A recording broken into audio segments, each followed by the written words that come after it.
Chapitre 9. Éclairage historique. L'ALN-FLN. Il n'est pas inutile, au moment où le cessez-le-feu est proclamé, de voir comment l'ALN, avec ses modestes moyens, a pu tenir tête pendant presque 8 ans à une armée moderne disposant des ressources d'un État puissamment industrialisé. Quels ont été les comportements de cette armée française en Algérie? Quels ont été les moyens qu'elle a mis en œuvre et pourquoi elle n'a pas pu venir à bout de l'ALN? Quelles sont enfin les principales étapes de la situation militaire pour l'ALN depuis le 1er novembre 1954 jusqu'au moment où, le 11 avril 1961, le général de Gaulle, au cours d'une conférence de presse, déclare qu'il est pour sa part persuadé que l'Algérie sera un État souverain en dedans et en dehors. Le 1er novembre 1954, date du déclenchement de la Révolution, l'armée de libération nationale est présente, mais avec de très faibles effectifs et uniquement dans certaines zones montagneuses. Ces quelques dizaines de combattants sont dans leur majorité d'anciens militants des partis politiques nationalistes hier organisés dans la clandestinité. Ces premières unités ont pour mission essentielle de sonner le réveil. Au bout de quelques mois, vers la mi-1955, leurs groupes très mobiles deviennent des formations comptant des centaines d'hommes. L'armement est faible et hétéroclite, fusils de chasse, carabines de guerre et rarement fusils mitrailleurs. La plupart de ces armements sont récupérés sur l'ennemi à la suite d'embuscades réussies.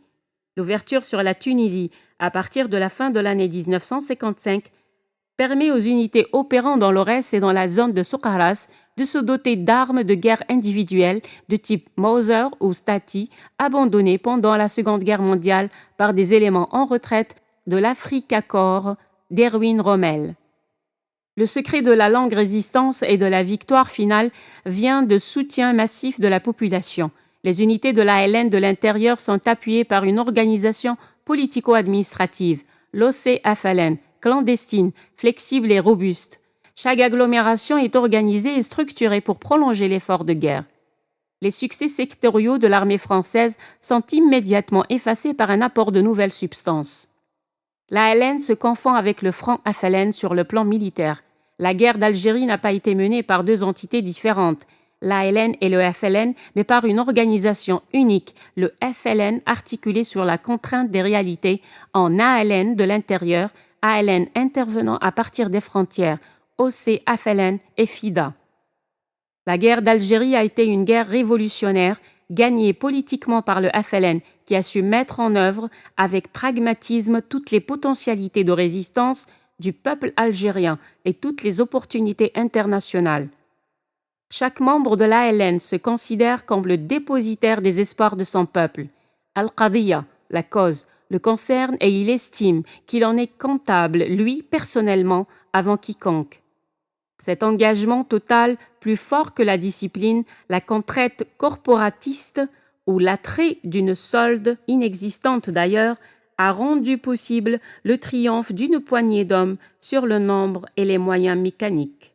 Les stratégies mises en œuvre par les Français. Ce qui ressort de l'étude de la stratégie initiale mise en œuvre par l'armée française en Algérie dès le 2 novembre 1954 est le constat d'une inadaptation des stratégies découlant d'une méconnaissance étonnante de la situation politique, économique et sociale qui prévaut dans la colonie. Ensuite, des incidences psychologiques sur les Algériens après les évolutions politiques dans les autres pays d'Afrique du Nord.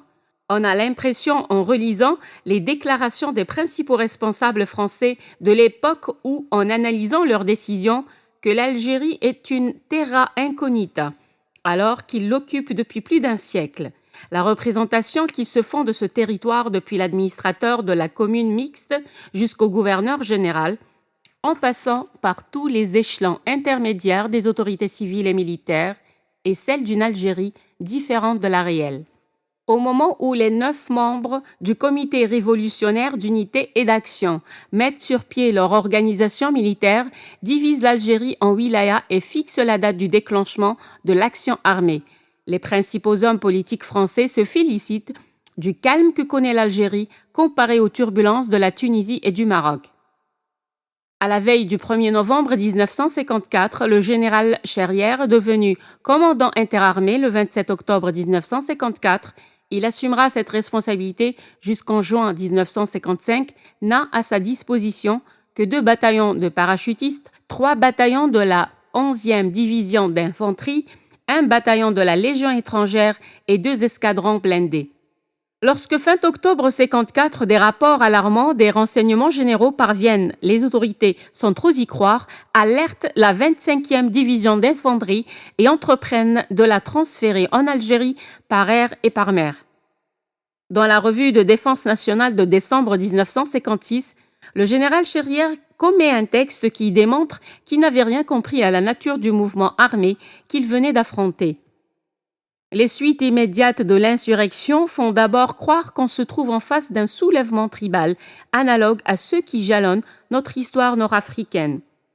En admettant qu'il suffit par l'armée de réduire les tribus dissidentes, bien localisées en mettant en œuvre des effectifs très faibles et sans grand appui matériel de l'étranger. Le mot pacification, qui deviendra rapidement un euphémisme hypocrite, un cache-vérité, et au départ l'expression sémantique d'une idée fausse, celle d'une jacquerie rurale, provoquée par la misère et animée par des fanatiques qu'il convient de réduire à la façon des généraux de l'armée d'Afrique du début de la colonisation.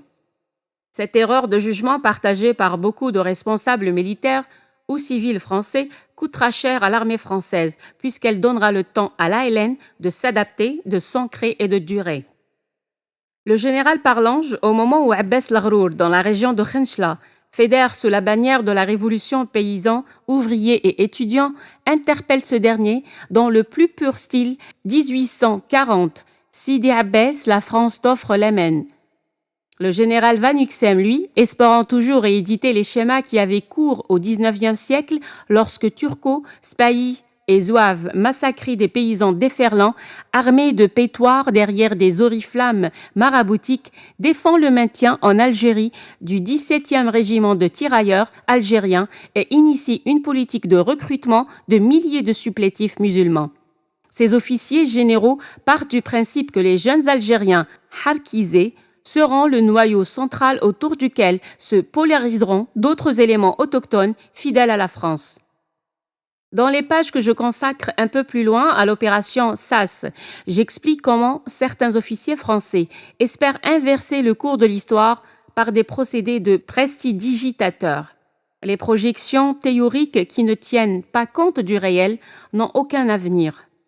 Les forces françaises mécanisées inadaptées à l'État font d'abord de l'exhibition de muscles dans les ports de débarquement sur les routes goudronnées et à la périphérie des Djebel, transformés en champs de manœuvre. Le mot de Lyoté, montrer la force pour ne pas avoir besoin de s'en servir, trouve une nouvelle illustration sur le théâtre des opérations algériens. Rien de vraiment efficace n'est fait pour contrer l'inexorable renforcement de l'ALN parce que l'état-major français ne veut pas admettre que cette évolution négative pour lui est la conséquence de l'adhésion massive de la population à l'idée d'indépendance. Les militaires ne font rien pour amener les hommes politiques de leur pays à prendre conscience, en sont-ils conscients eux-mêmes, que la révolte qu'on leur demande de mater est un mouvement puissant dont le fondement est une revendication politique ancienne qui n'attendait que des circonstances favorables pour s'exprimer avec force. Le jeter la révolution dans la rue, le peuple la prendra en charge, a été mis à l'épreuve avec succès le 1er novembre 1954. Pierre Mendès, France, tenu par des analyses complaisants, comme le plus intelligent et le plus réaliste des chefs de gouvernement de la 4e République, offre aux Algériens le statut de 1947, le droit de vote aux musulmans et accélère l'envoi de troupes. Edgar Faure, son successeur dès le 23 février 1955, base sa politique sur le même credo, la République française une et indivisible. Le collège unique qu'Edgar Faure propose provoque une levée de boucliers à Alger et à Paris chez les partisans du statu quo colonial. C'est assez dire l'aveuglement des Européens d'Algérie et de leurs représentants. Pendant que la maison brûle, ils vitupèrent contre les pompiers. Quelques années plus tard, ils ne sauveront même pas leurs meubles. L'impossibilité de venir à bout de la LN et l'hécatombe que connaît l'infanterie française dans les Aurès et les Nememcha contraint Edgar Faure le 19 mai 1955 à rappeler les réservistes. À la mi-1955, d'autres renforts arrivent Une vingtaine de bataillons supplémentaires viennent prêter main forte aux forces qui combattent dans les grands massifs montagneux du centre et de l'est de l'Algérie. Rien n'y fait. La dynamique de la résistance est lancée. Plusieurs chefs de bataillon français tombent dans les combats. Abbas Laghrour et ses hommes règnent en maître dans l'Aurès. En avril, après l'embuscade qui coûte la vie à l'administrateur Dupuy et à son escorte près de Khenchla, Parlange se résout à évacuer une partie d'Enmemcha. L'année 1955 est pour les Français une année d'erreur, de tâtonnement et de grandes défaites. En attendant de venir à bout de l'ALN, ils trompent le peuple français et l'opinion publique internationale par d'abord le travestissement de la réalité. La guerre est appelée pacification, les prisons camps d'hébergement, les troupes répressives forces de l'ordre. Une fois le paravent des faux semblants en place, les généraux français tentent de donner du crédit au slogan de la population fidèle à la France. Ils font appel aux notables traditionnels, ils embrigadent des paysans dans certaines zones rurales. Ils emprisonnent préventivement les personnes fichées par les services de police. Ils fomentent des attentats terroristes contre les chefs de la Révolution. Ils mènent une répression impitoyable dans les campagnes. Quand au bout de quelques mois, ils se rendent compte que l'enjeu pour l'ALN n'est pas essentiellement militaire, mais psychologique et politique, en gagnant la population et que sa démarche s'inscrit dans le long terme. La bataille contre l'ALN est menée autrement. Les masses rurales deviennent un enjeu. La création le 30 août 1955 des SAS, sections administratives spécialisées, répond à cette préoccupation. Les SAS ont une apparence administrative et sociale, ont des moyens militaires et un but politique, contrer l'influence grandissante du FLN et réaffirmer le dogme de l'Algérie française. Cette utopie est poursuivie pendant toute la durée de la guerre. L'opération SAS, appuyée par une propagande effrénée, tente à faire croire que la France représente la civilisation, tandis que le FLN, la régression et la barbarie. L'opération SAS trouve son apogée après mai 1958 avec de nouveaux vocables, bien-être, liberté, éducation, lumière, progrès, le XXe siècle, etc. Dilemme. Comment gagner le cœur des Algériens quand, en même temps, ils sont bombardés, emprisonnés, guillotinés? Quand on ne leur propose rien qui puisse améliorer leur sort, quand la minorité pied noir ne veut renoncer à aucun de ses privilèges. Les maigres succès des SAS dans leur petite aire géographique sont un peu l'arbre qui cache la forêt. La clientèle des SAS se rabougrit jusqu'à se réduire aux harkis, à certains féodaux et à leur parentèle, et bien évidemment aux paysans hôtes, à leurs corps dépendants des camps de regroupement. Les SAS. Le service a été créé par arrêté du gouverneur général de l'Algérie en date du 26 septembre 1955, paru au journal officiel de l'Algérie du 1er octobre 1955. Le 22 janvier 1955, le général Cherrière, commandant la 10e région militaire, s'adresse à son ministre. Se souvenant de ses campagnes au Maroc, il réclame non seulement les renforts promis qui n'arrivent qu'au compte-gouttes, mais aussi des moyens supplémentaires pour mettre sur pied des bureaux militaires pour l'action et le renseignement. C'est sous cette forme qu'avait pris naissance au Maroc, dès 1909, le service appelé à devenir les affaires indigènes. Le général préconise également un jumelage poussé jusqu'au niveau le plus bas des autorités civiles et militaires. Il demande dans ce but que lui soient affectés des officiers des affaires indigènes du Maroc, rendus disponibles par l'accession à l'indépendance de ce protectorat français. Il destine ses officiers aux Aurès et à la Kabylie. Mendes étant tombé, Edgar Faure le remplace. Les desiderata du général Cherrière sont repris par le gouverneur général, Jacques Soustel, qui obtient la mise à sa disposition du général Parlange, un ancien Marocain, des haïs retraités qui se font rappeler au service. Nommé commandant civil et militaire d'un territoire englobant les Aurès et les N'Memcha, il est chargé d'une opération pilote mettant en œuvre une équipe de 14 officiers des affaires indigènes et de 11 officiers des affaires sahariennes. Ils sont implantés à la tête de nouvelles circonscriptions administratives créées en morcelant des communes mixtes. Ils entreprennent d'y rétablir le contact avec des populations traumatisées, mais aussi travaillées en sous-main par les agents de la rébellion. L'expérience Parlange étant cependant reconnue globalement positive, Soustel décide de battre le fer pendant qu'il est chaud et demande la création d'un service nouveau, le service des AA, le service des affaires algériennes, directement rattaché au cabinet du gouverneur général.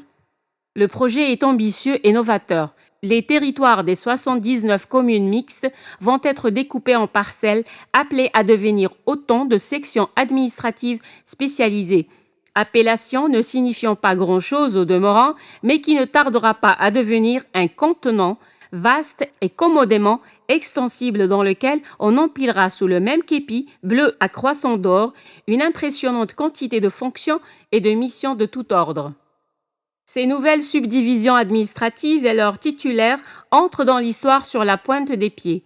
Leur sigle simplificateur SAS s'y fera un nom, ou plutôt deux, l'un féminin, la SAS, désignant les bâtiments dans lesquels on s'installe ou la parcelle de territoire algérien placée sous son autorité, l'autre masculin, le SAS, devenant l'appellation familière de l'officier dépositaire de la mission. Comme nous l'avons vu, pas plus sous-stèles que le général Chérière n'ont inventé les SAS de toutes pièces. Ils ont repris et adapté un type d'action politico-administrative qui avait acquis ses lettres de noblesse au Maroc sous la forme du service des affaires indigènes.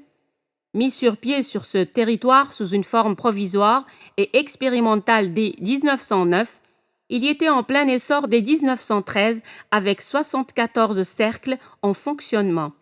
En 1953, 123 cercles du Djbel marocain étaient encore confiés aux officiers des affaires indigènes. Entre-temps, s'était illustré en recrutant et en encadrant les tabors qui participèrent glorieusement aux campagnes de Sicile, d'Italie, de France et d'Indochine. Mais pour rencontrer réellement nos ancêtres, il faut remonter plus loin dans le temps. Dans le temps, mais pas dans l'espace, car c'est en Algérie précisément que fut mis en place pour la première fois un service administratif militaire, les bureaux arabes ayant une mission multiforme, à la fois administrative et politique, disposant d'un corps d'officiers spécialisés. Créé par le général Trézel en avril 1833, le service avait été progressivement mis en place dans la province d'Alger et confié au général Lamoricière dès 1844. On comptait 41 bureaux en 1865. Chacun comportant plusieurs annexes. Leur rôle était d'être en prise directe avec la population indigène et de contrôler l'administration des tribus. Ils étaient compétents dans les domaines politiques, économiques, sociaux, culturels et juridiques. Ils avaient en charge la police, en particulier celle des marchés, point névralgique et lieu de rencontre traditionnel. Ils exerçaient une surveillance sur la justice musulmane et avaient autorité pour enquêter et statuer sur les crimes et délits et les éventuels complots contre l'autorité française. Leur action administrative englobait aussi bien la création de l'état civil que l'établissement du rôle des impôts et la réalisation des travaux d'utilité publique avec le contrôle des dépenses induites. Au plan social, ils apportaient l'assistance médicale dispensée par un médecin militaire. Les affaires algériennes et les SAS en 1955. Les textes fondateurs du service des affaires algériennes nous incorporent à la structure administrative de l'Algérie 1955.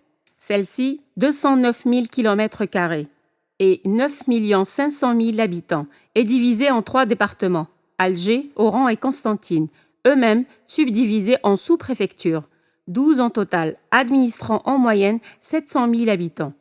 Subordonnés aux sous-préfectures 79 communes mixtes, se partage l'administration des 7 millions de musulmans du bled, soit, pour schématiser, une responsabilité moyenne de 80 000 à 100 000 âmes, ce qui représente en moyenne toujours le quart d'un de nos départements et dans l'équivalent d'un de nos grands arrondissements.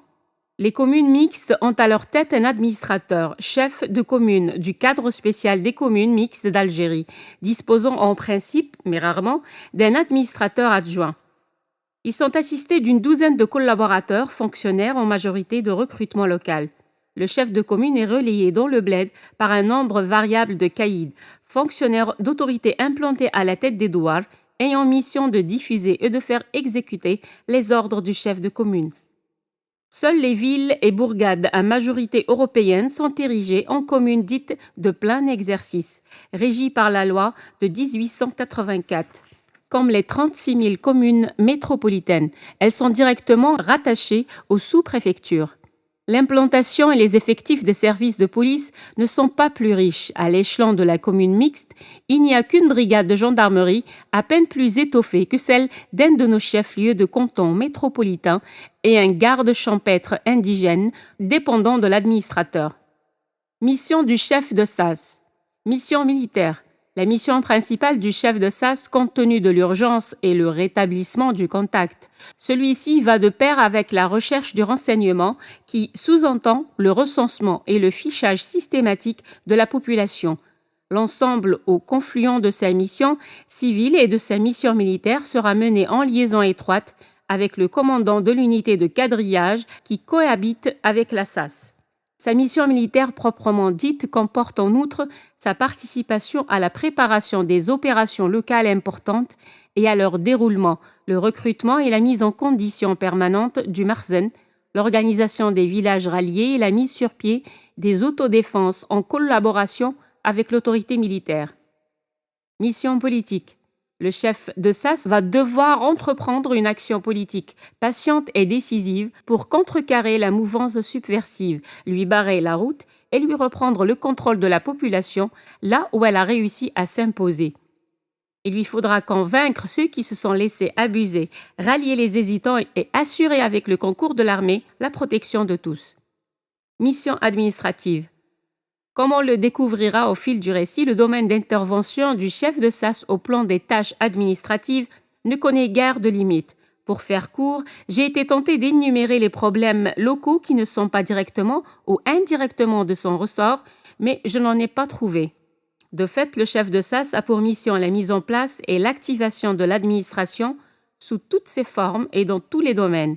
Pour pallier l'absence de municipalité, les SAS feront au quotidien le travail dévolu à toute commune normale, sous la houlette des nouvelles sous-préfectures, non sans avoir au préalable créé et installé de toutes pièces les services nécessaires.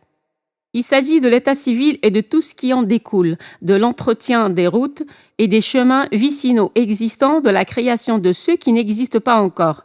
S'y ajoute l'aide sociale sous tous ses aspects, ce qui signifie la mise en place des moyens indispensables à l'assistance médicale gratuite, dispensaires équipés et personnels, ainsi que l'assistance aux nécessiteux, aux chômeurs, aux aveugles, aux vieux, etc. Le SAS devra remettre les écoles en route, en construire de nouvelles, pourvoir au logement et au soutien logistique des instituteurs, faire fonctionner la poste, réanimer le marché ou le plus souvent en créer un. Ce qu'écrit l'officier Oudinot est significatif quant à l'importance des SAS dans le dispositif de guerre français. Pour l'ALN, la destruction des SAS est prioritaire. Les officiers SAS tomberont par dizaines sous les coups des maquisards. Face aux efforts multiformes faits par l'armée française pour renverser le cours des choses, l'ALN s'adapte constamment. L'évolution humaine de l'ALN a connu deux phases principales. La première, qui dure quelques mois, de novembre 1954 à mai 1955, grosso modo, est celle des premiers groupes de vétérans du PPA-MTLD, dont les effectifs sont composés essentiellement de ruraux et d'un encadrement, ça et là, citadin. Ces militants en armes avancent pour convaincre les paysans une idée force, l'indépendance. Les slogans du front sans cesse expliqués, répétés, repris, répercutés et l'action de l'ALN sur le terrain provoquent dès l'été 1955 le basculement généralisé des campagnes. Les SAS plaident pour la France de la civilisation et du progrès. La mainmise du FLN sur les zones rurales est précédée par la destruction systématique directe ou indirecte de l'appareil administratif français. Les notables musulmans, articulation essentielle du système mis en place par les SAS, seront éliminés physiquement lorsqu'ils ne veulent pas respecter les mots d'ordre du FLN.